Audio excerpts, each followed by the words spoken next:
Naomh Bríd agus na Daoine Bochta. Parsanra. Naomh Bríd, ban rialta, fear, Daoine Bochta. Daoine Bochta, a lábha sínte amach acu. Tá ocras oring, tuair a rándoing a bhanúsal son dé. Naomh Bríd leis an man rialta. Feig a rán don a Daoine Bochta seo a thiúr. Ban rialta. Níl blúire bia sa tach a bháthir. Duna bocht.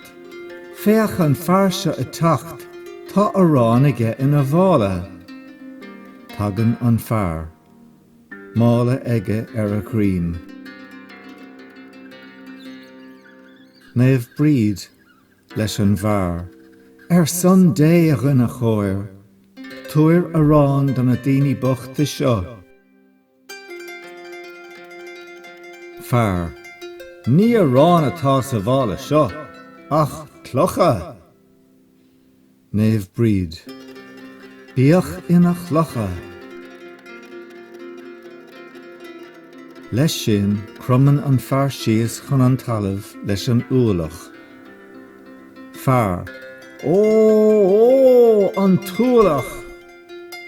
Duna bocht. Ó féach, rinneag clocha den a rán. Daoine Bochta. Clocha, níl aige ach clocha.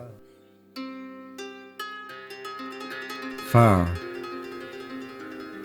Machram a bhanúsal, machram an bhréige dinis mé dit.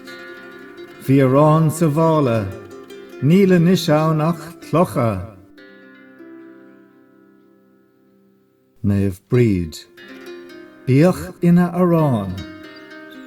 Éiríonn an fear. Duna bocht.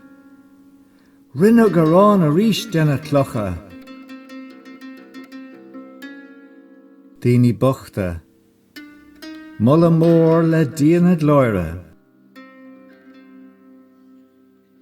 Fear. Seo riamh a ghaoine, seo a rán daobh.